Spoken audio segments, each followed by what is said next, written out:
Good morning, everyone. Welcome to this online training.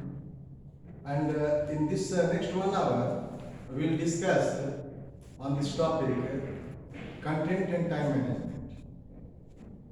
The objective in this session will be to enable participants to manage time effectively in their classroom. Time management has become very important and it ensures the success of the teaching learning process. So what is time management?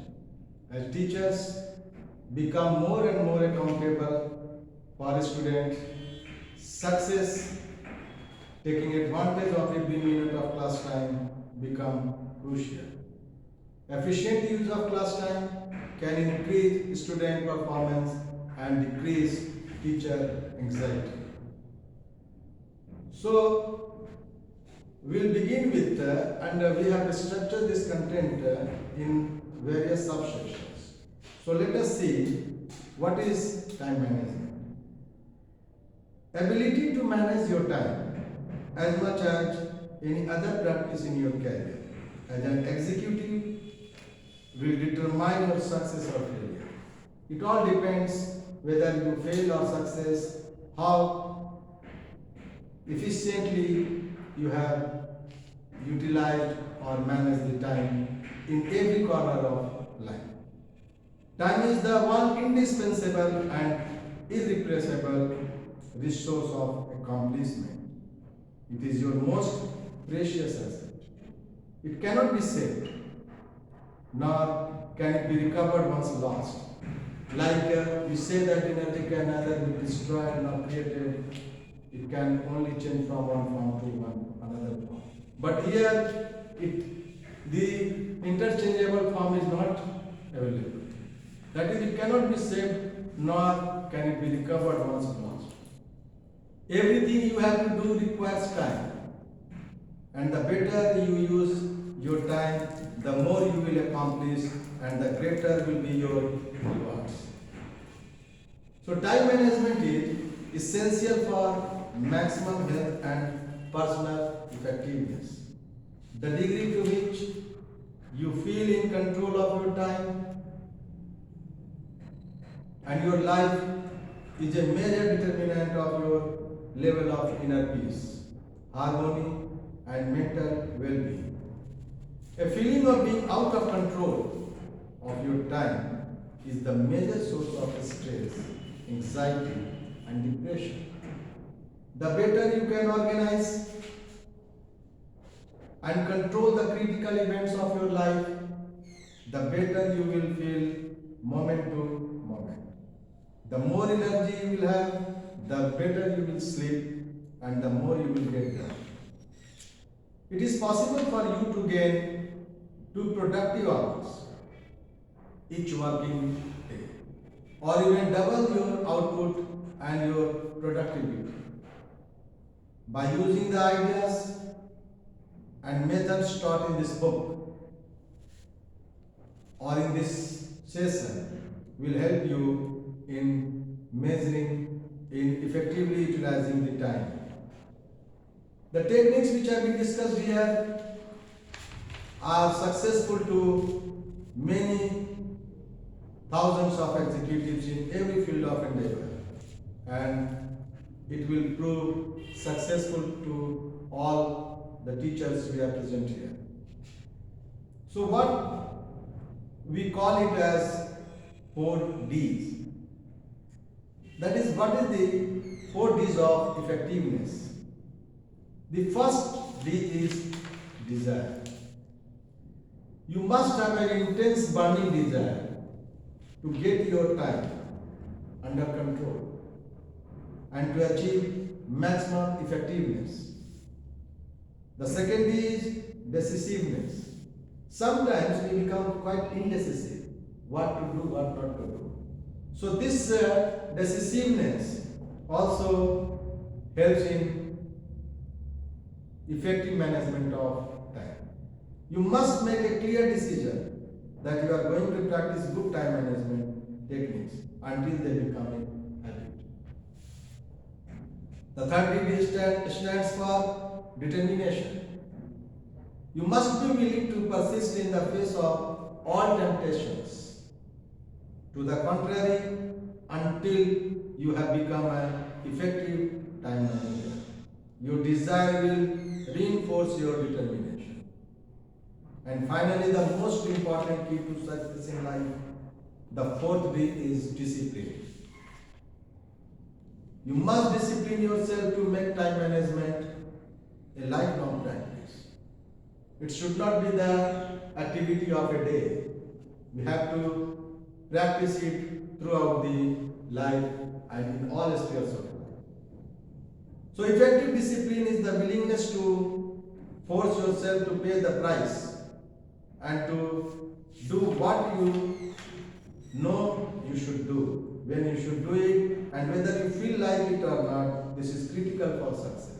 Once we are implementing this time management, then we should be ready and we must be knowing what should do, what not to do, and whether we like it or not, we have to do. So that should be the core of the success. The more productive and capable you will be, each one support and reinforce the other. People who manage their time will feel positive, confident, and in charge of their lives. Then the law of control. The psychology of time management is based on a simple principle called the law of control. This law says that you feel good about yourself to the degree to which you feel you are in control of your own life. This law also says that you feel negative about yourself to the degree to which you feel that you are not in control of your own life or work. When you are performing certain tasks and you find that it is in your control, you will really feel happy about it. But when the things are not in order or it is beyond your control, you start feeling anxiety, you get perturbed. So this is the meaning of law of control.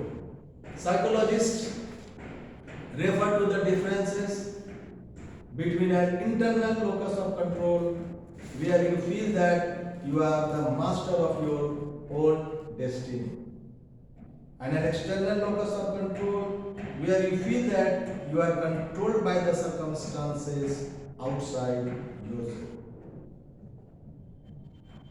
When you have an external locus of control, you feel that you are controlled by your boss and your bills and by the pressure of your work and responsibilities.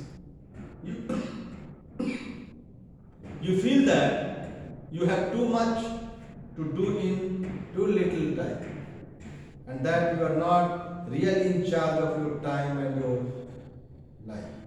Most of what you are doing hour after hour is reacting and responding to external events. There is a big difference between action that is self-determined and goal-oriented, and reaction which is an immediate response to external pressure. It is the difference between feeling positive and in control of your life and feeling negative, stressed and pressured. To perform at your best, you must have a strong feeling of control in the important areas of your business and personal life. Then come to the thought and feelings. In psychological terms, each person has a self-concept, an internal master program that regulates his behavior in every important area of life. People with a high self-concept regarding time management see themselves and think about themselves as being well organized and productive. They are very much in charge of their life and their work. Your self-concept is made up of all your ideas, pictures, images, and especially your beliefs about yourself. Especially regarding the way you manage your time. Some people believe themselves to be extremely well organized and efficient. Others feels continuously overwhelmed by demands of the other people and circumstances. So this is all the perception of the different people. Beliefs become realities. What are your beliefs about yourself?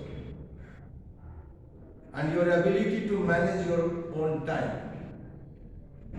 Do you see yourself and think about yourself as a highly efficient and effective time manager? Do you believe you are highly productive and in complete control of your life and your work? Whatever your belief, if you think of yourself as an excellent time manager, you will naturally do things that are consistent with that belief. So belief is playing a very crucial role. If I feel that I am an efficient time manager, then it will really help me in performing the task in a better time frame. So you will naturally do the things that are consistent with that belief. Because your self-concept causes you to continually strive for consistency between the person you see yourself as on the inside and the way you perform on the outside. So we try to strike a balance because of this self-concept. If you believe you manage your time well, you will be a good time manager. So everything starts from the belief you have. If I think that I am a good manager, time manager, then the things will go according to that belief. You can take all of the courses on time management. You can read books, you can practice the various systems, but if you perceive yourself as being a poor time manager, nothing will happen. So ultimately, this is the belief which is going to affect one's credibility. If you have developed the habit of being late for meetings, appointments, or you believe that you are a disorganized person, those habits become your automatic behavior. Oh, I get late. I happen to forget. Why I am getting late? So if I am continuously doing it, it becomes my automatic behavior. If you don't change your beliefs about your personal level of effectiveness and efficiency, your ability to manage your time will not change either. Now, decision making ability. We have to make a decision. How you develop new positive beliefs about yourself and your level of personal productivity. Fortunately, it is not difficult. You simply use the 4 Ds which we have discussed earlier, that is desire, decisiveness, determination and discipline. Just now we have discussed. So most important, make a decision to develop a specific time management habit. Like being early for every meeting for the foreseeable future. That means from the next meeting, I will try to reach 5 minutes before. I will try to be on time instead of getting late. Every change in your life comes about when you make a clear, unequivocal decision to do something differently. So that decision has to come from our inner self. Making the decision to become an excellent time manager is the first major step. that I have to become an excellent time manager. Then we have to program our mind. Once you have made the decision to become a highly productive person, there are a series of personal programming techniques we can practice. The first is to change your inner dialogue. 95% of your emotions and your eventual actions are determined by the way that you talk to yourself most of the time. Repeat to yourself, I am well organized and highly productive. Whenever you feel overwhelmed with too much work, take a time out and say to yourself, I am well organized and highly productive. To counter the negative emotions, to counter the negativity of the overwork, we are thinking, no, I am well organized, I am highly productive. So, getting these positive thoughts, I am trying to counter the overwhelming thoughts of that it's coming to me that I am getting late or I am timed out. So, overcoming those negative thoughts. Affirm over and over to yourself that I am an excellent time manager. If people ask you about your time uses, tell them I am an excellent time manager. Whenever you say that I am well organized, your subconscious accepts these words as a command and begins to motivate and drive you toward actually becoming well organized in your behaviors. Visualize yourself as you want to be. The second way to transform your behavior is to visualize yourself as an excellent time manager. See yourself as an organized, efficient, and in control of your life. Remember, the person you see on the inside in the person, you will be on the outside. Whatever I am feeling from inside, that is what I am going to present outside. If you are a well organized and highly productive person, how would you behave differently? What would be the difference from the way you behave today? Create a picture of yourself as calm, confident, highly efficient, more relaxed, and able to complete large amounts of work in a short period of time.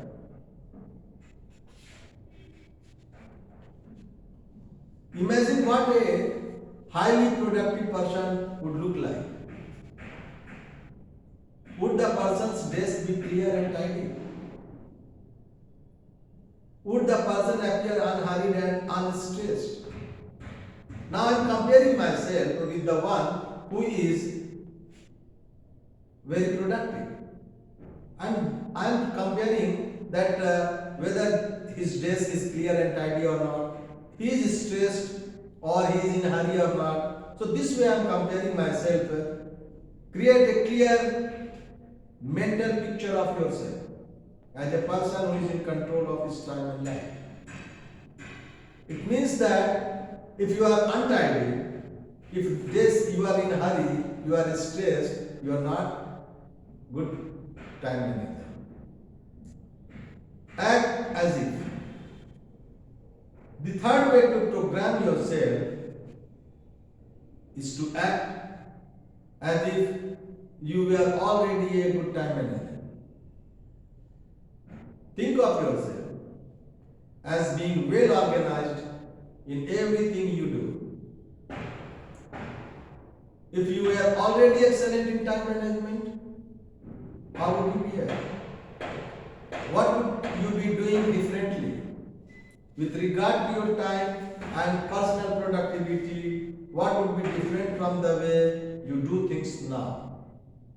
Interestingly enough, even if you don't think that you are a good time manager today, but nonetheless, you pretend that you are already one.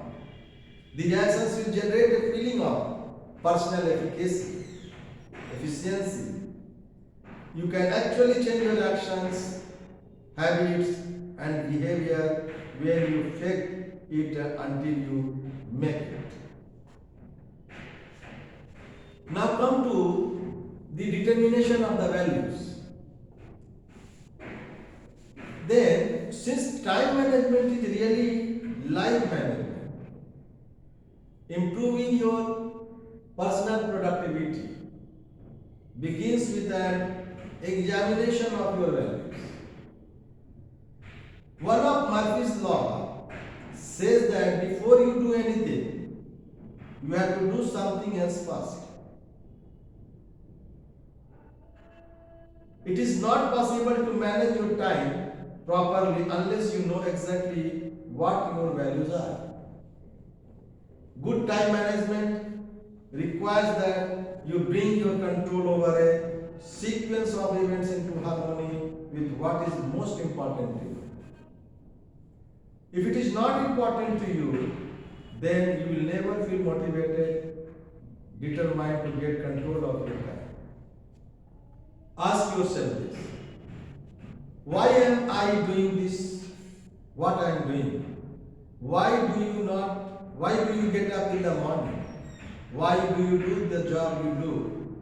What is your reason for working where you work? Then this will give you the meaning and purpose. Each person has a deep need for meaning and purpose in life. One of the major reasons for personal stress and unhappiness is the feeling that what you are doing has no meaning and purpose as it applies to you and your innermost values and convictions. You must always start off by asking the questions: why?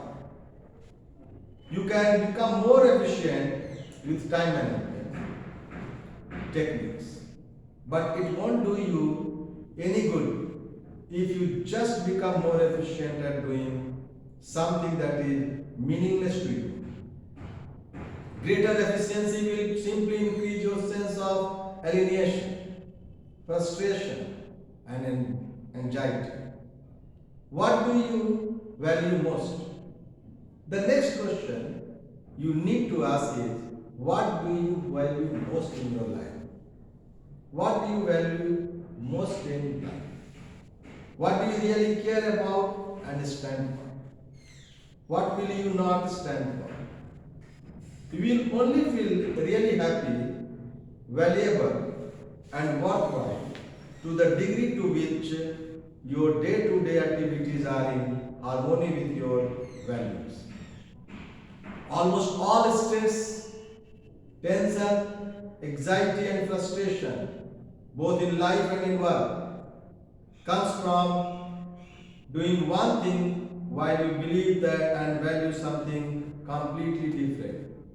There are many reports about executives experiencing burnout as the result of the stress of their work.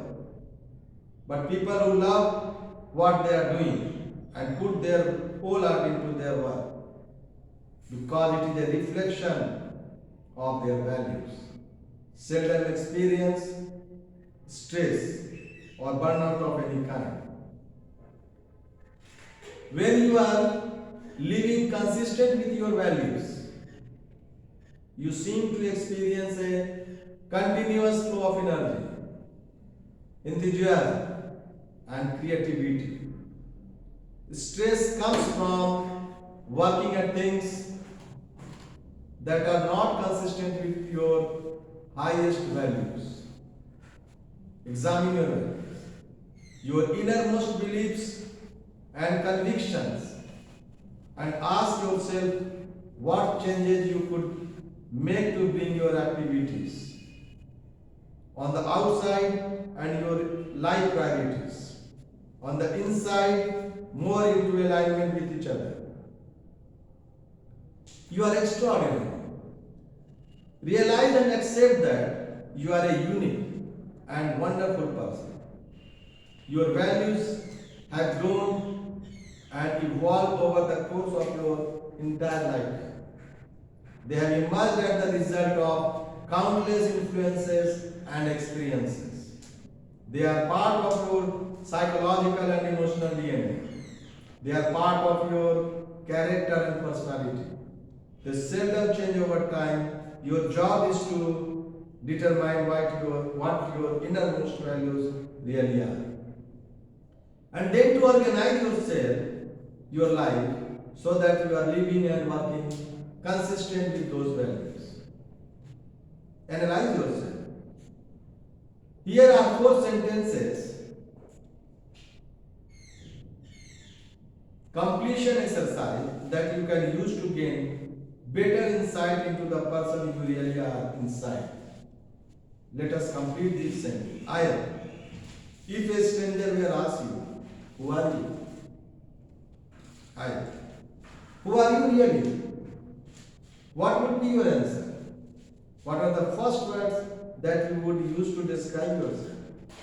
Would you describe yourself in terms of your work, your quality as a person, your hopes, dreams, and aspirations?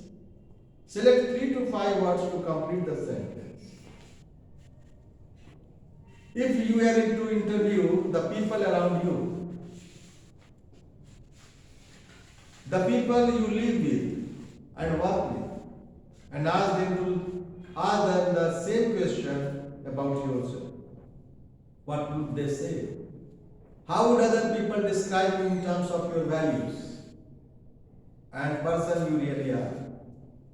Based on the way you behave and treat other people, what conclusions would they come to about the person you are inside? People. Think of people in general, in the world around you. How would you describe the human race? Are people good, warm, and loving? Are people lazy, devious, or untrustworthy? Your answer will have a major influence on how you treat other people in every part of your life.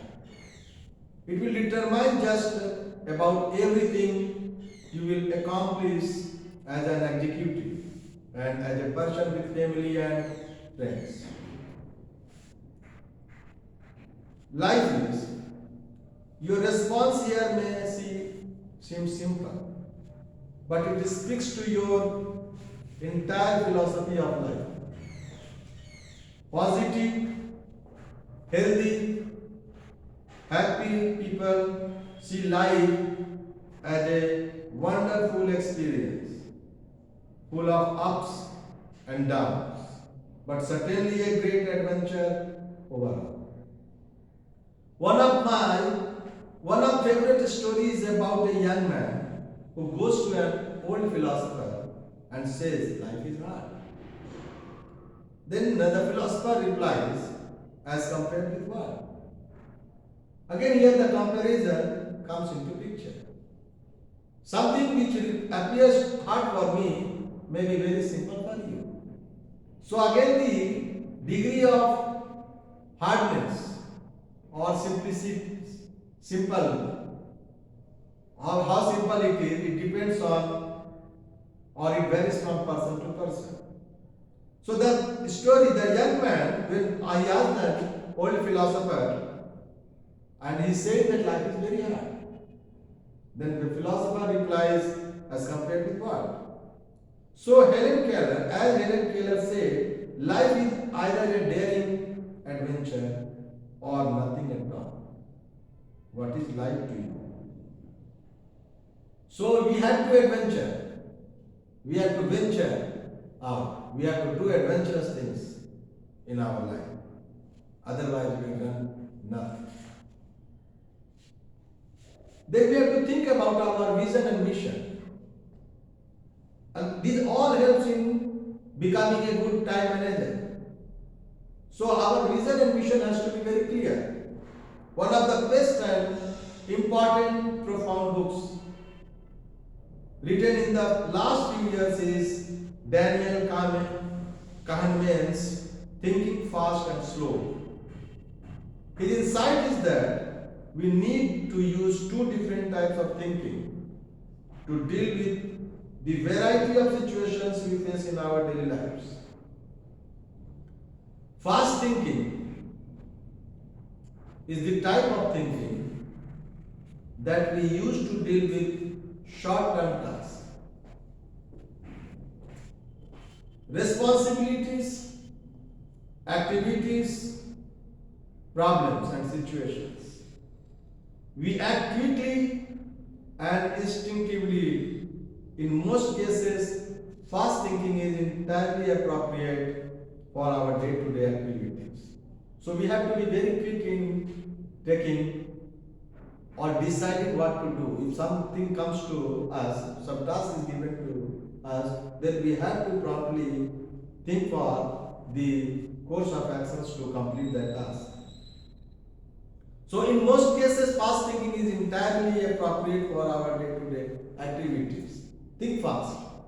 The second type of thinking that Kahneman describes, slow thinking. That is when you step back and take more time to carefully think through the details of the situation before deciding what you are going to do. Kahneman's insight is that the failure to engage in slow thinking when it is required and necessary is the cause of many other mistakes that we make in life. So to become excellent in time management and to get your entire life under control, you need to engage in slow thinking on a regular basis. Start with the question, what am I trying to do? So this is contrary to what we discussed in the previous line, that we have to do fast. We have to think fast. So now this is contrary to that sentence, that line.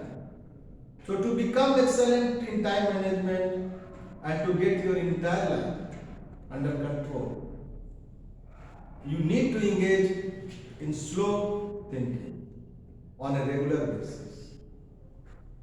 Start with the question, what am I trying to do?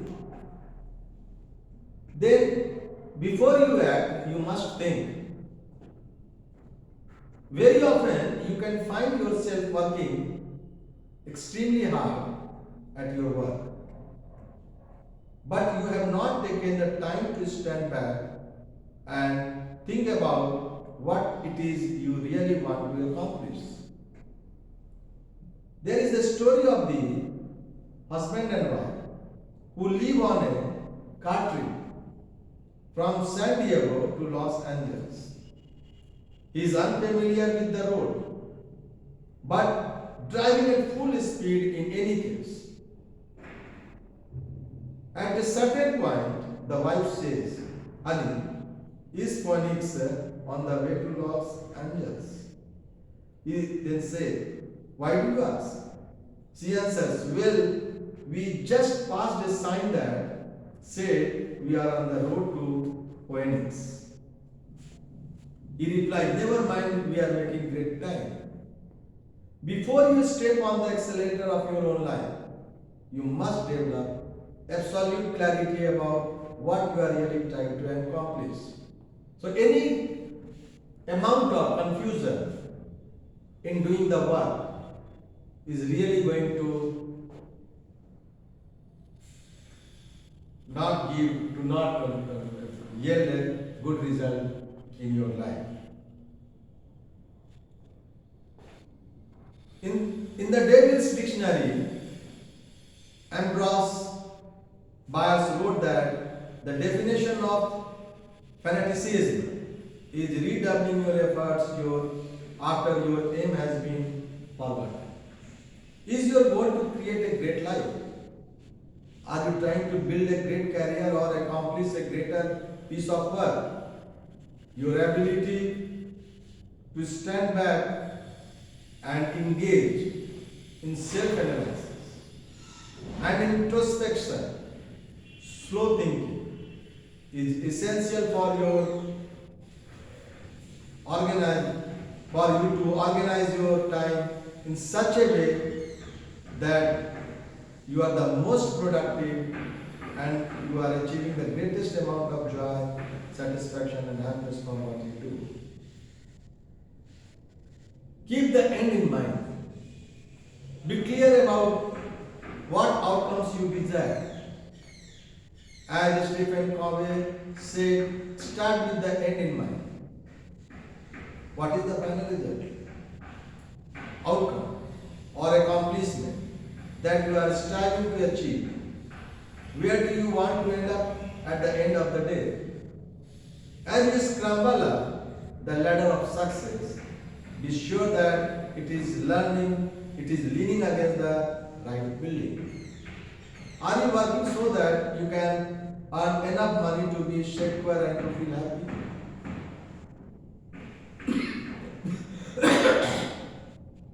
Are you working because you love your work? Or because you feel you are on a mission to accomplish something that is very important? What would your world look like if you accomplished your biggest goal? What is your vision for yourself and your career over the long term? What is your mission? What difference do you want to make in the lives of other people? If all you are working for it is to earn enough money to pay your bills, it is going to be hard for you to build up and maintain a high level of commitment and enthusiasm. That is, if you are doing it just for the sake of money, then the level of commitment and enthusiasm will not remain for long. To be truly happy and fulfilled, you must be working towards accomplishing something that is bigger than yourself and that makes a difference in the life or work of others.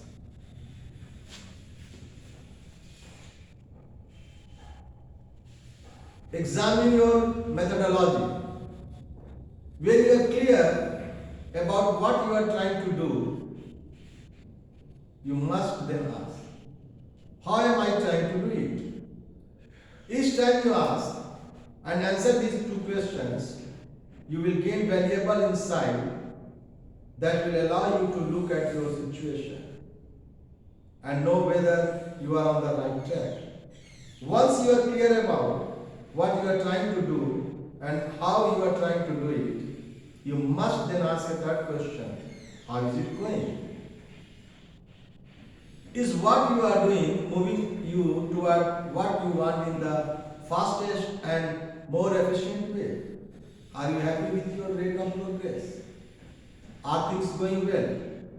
Are you experiencing too many roadblocks and obstacles on your journey? So the methodology we are implementing, that we are examining in terms of the roadblocks, obstacles, the rate of progress, all these factors we are examining. Most of all, questions your assumptions. As Peter Drucker said, errant assumptions lie at the rate of every failure. What are your assumptions about your work and your life? What are your conscious assumptions? What are your unconscious and often unquestioned assumptions? It is amazing how many hardworking people are laboring on the basis of false assumptions that they have never questioned. Seek a better way. As you ponder the how is it going question, you should also be considering another important question. Could there be a better way? The fact is that there is almost always a different and better way to achieve a business goal. This other way may be faster, cheaper, easier, and more effective. There is a beautiful line that says, there is more to life than just increasing its speed. Many people are working very hard, but going in wrong direction on the wrong path. They are not clear about what they are trying to do and where they want to end up, but they don't want to face or deal with the possibility that they could be wrong. The progress of asking tough questions requires slow thinking, but it can significantly increase the speed at which you achieve your business goals and your vision and mission.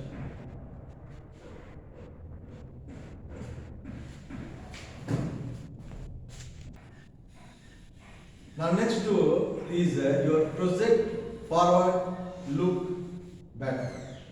What is the most important and valuable work that you do in any field or profession? It is thinking. Your ability to think clearly about what you do and how you do it will have a greater impact on your future results than any other single actions you take. There are some areas of your work where slow thinking is absolutely essential for you to perform at your best. So here, somewhere you have to think fast, somewhere slow thinking is absolutely essential. Take 30 minutes or more each day to review your goals, plans, and progress. The best time to do this review is first thing in the morning. Take time to think, take time to plan, dream, and create. All exceptional executives and highly effective men and women set aside this time each day to carefully consider what they are going to do before they begin. You should read, review, reflect, and think about what you are doing before you take action. Over the years, we have read hundreds of biographies and autobiographies of successful men and women in every field. But what common in their biography is that the true greatness regarding their introspection,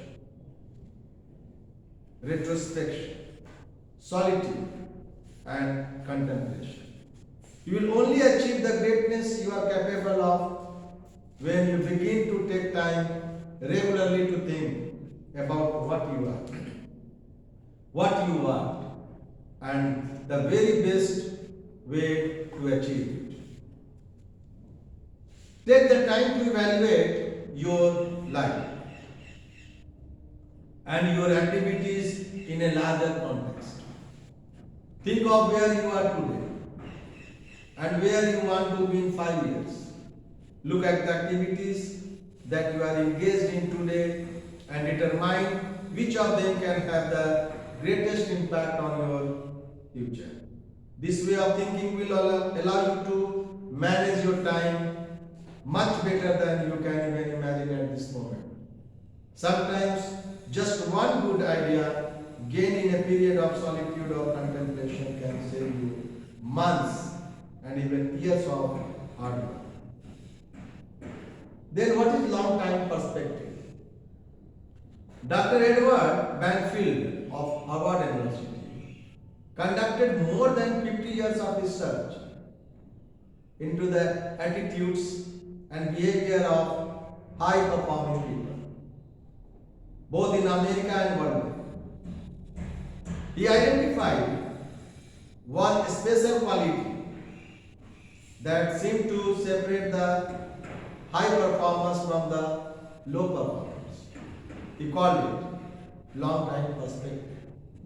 Banfield found that high performers took the time to think far into the future often 10 and 20 years, and to develop absolute clarity about where they wanted to be in their lives and what can they do. They then come back to the present and make sure that everything they are doing in the moment is consistent with where they want to be in the future. This is a powerful technique that you can use to project forward 2 or 3 years and imagine that your life situation is ideal in every way. Create a clear mental picture of what your work situation would be if it were perfect.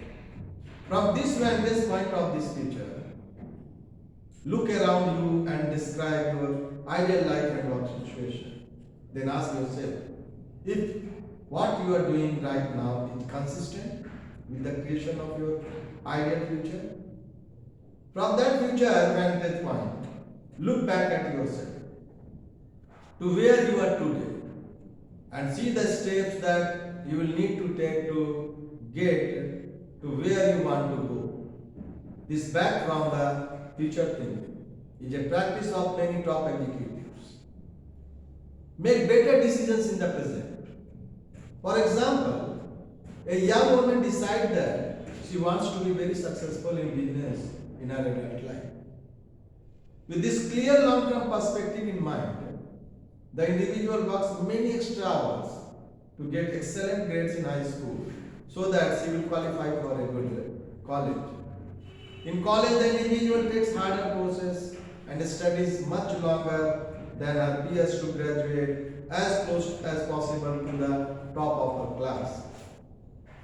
As a result of many years of hard work and study and putting off the immediate gratification of parties, sports, and social life, the individual graduates at a high level of a prestigious university and is then hired by a large company, where she had the opportunity to get paid more and promoted faster than classmates who were not really thinking about the future at all.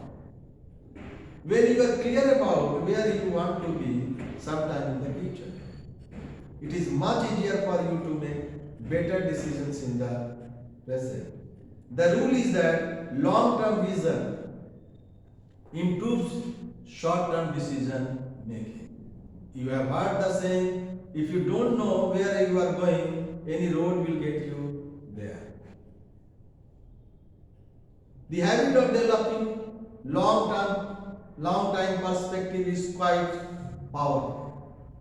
By projecting into the future and looking back to the present, you will often see steps that you could take and mistakes that you could avoid. This exercise will help you to crystallize your values. It will help you to the internal tools to organize your time and activities so that what you are doing today is moving you toward the creation of your ideal future. Then be ready for time management techniques. If you are not ready toward your desired destination, you don't want to get there any faster. If you are not moving in your own self-determined direction, there is no point in managing your time in a way that accelerates your speed of accomplishment. Time management strategies and tactics applied without a clear future vision will get you a destination that holds no interest for you, only faster. Once you are clear about your values, vision, and mission of your life and you are clear about what it is you want to accomplish and the best way to achieve it, then and only then you can begin to apply some of the powerful time management techniques that are available to you. Then is your making written plans. All successful time managers, they are good planners. So planning is the basic to the good time management. They make lists, sub-lists to accomplish each major and minor objectives. Whenever a new project crosses their desk, they take the time to think through exactly what they want to accomplish and then write out an orderly list in sequence of every step necessary for the completion of the project. So there is a rule that every minute spent in planning saves 10 minutes in execution. So this is the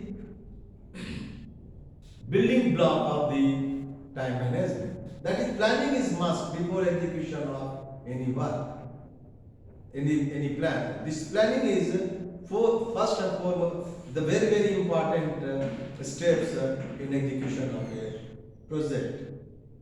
The time you take to think on paper about something you need to accomplish before you begin work will give you a return on personal energy of 1000%. 10 minutes saved for every minute that you invest in planning your work in the first place. Once you are clear about your goal, you then make a list of everything that you can think of that you will have to do to achieve that goal. Keep adding new items to the list as you think of them until your list is complete. So organize your list two ways, by sequence and by priority. First, in organizing by sequence, you create a list of activities in chronological order. From the first step to the final step before completion of the goal of the project. As Henry Ford said, the biggest goal can be achieved if you simply break it down into enough small parts. Second, you set priorities on these items. Accepting that 20% of the items on your list will account for 80% of the values and importance of all the things you do. Setting priorities allows you to stay focused on your key tasks and activities without getting distracted. As Worth said, the things that matter most must never be at the mercy of the things that matter least. Review your plans regularly, especially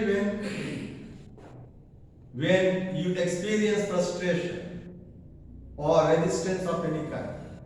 Be prepared to revise your plans when you receive new information or feedback. Remember that almost every plan has flaws in it, both large and small. Continually seek them out. When you review your plans daily, you will get new ideas, perspectives, and insights about how to complete the task faster and better than you may have thought initially. Action without planning is the cause of every failure. That is the failure of all work. All actions you have taken but you have failed.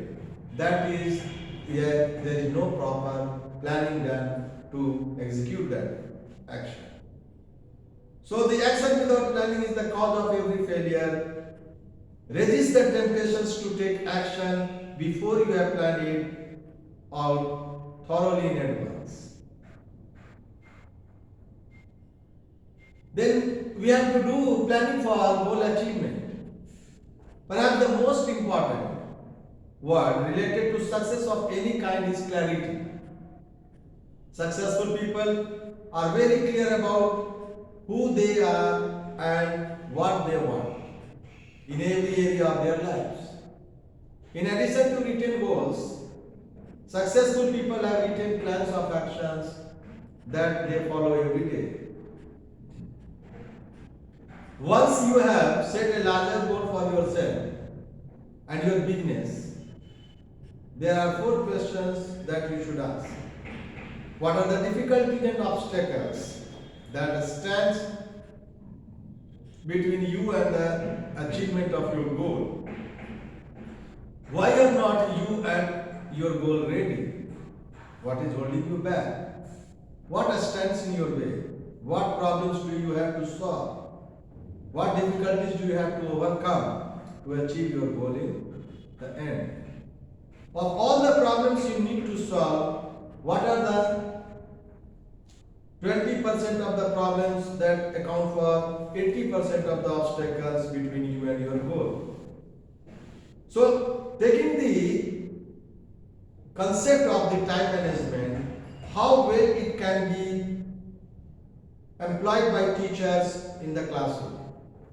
Teaching assistants always have a long list of things we need to accomplish, and generally too little time in which to do them. Here are some useful hints we can take to make the best of our classroom time while maintaining a realistic approach to how much we can accomplish. So basic principles of classroom time management are that we have to define our objectives for each class and try to remain focused on them. Allowing the class to digress too far or far too long may sacrifice more critical discussion or activity. We have to become more comfortable early on with the compromise. You will rarely accomplish everything you ideally would like to accomplish. Then getting out of the way. Recognize when you should step aside and let the students take over. Be responsive to the classroom dynamic. Be flexible. Be able to reshape your lessons plan and on the fly to respond to the demands of different groups. Then assessing the time demands. Review the assigned material. Even if you have taught the material before, if you are working through problem sets with the student, make sure you do the problem sets yourself first. Work through any exercise yourself first. This will allow you to identify potential problems areas and plan your lesson accordingly. Take into account other time demands such as the need to review assignments requirements, allow for time for questions or difficult topics concepts, build time for questions into your lesson plan. Estimate the time each task will take and be prepared to find out that your estimate is low. Be aware of course objective, not just class objective. Longer term planning allows you to make connections between material across weeks as well as divide other tasks such as preparing for assignment into more manageable unit. It also lets you see where there are lighter weeks in the syllabus. Writing the lesson plans. Access what your students already know and the time available versus the number of tasks that need to be accomplished. Then keep the classroom dynamic in mind. Is the group fond of debates? Allow more time. Or do they have difficulty participating in discussion?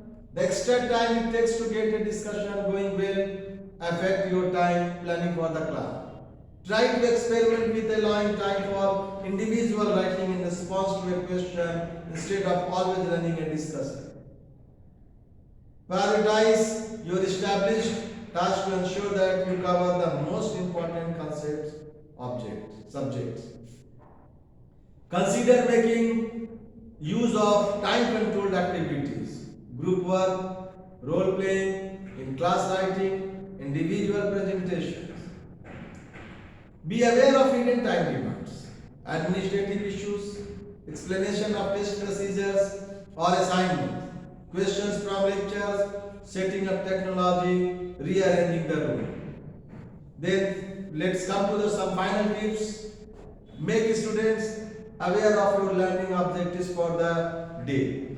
It is sometimes helpful to put an outline for that day's class on an overhead transparency or in one corner of the board. Indicate not only what activities you will be doing and what exercises, problems you will be working on, but how much time you will be allotting each part of the class indicate that what the overall goals is for that day. Always keep an eye on the passage of time during class, assess the success of lesson plan after each class and adapt for the next week. So I hope we have already discussed a lot. And now we come to let us conclude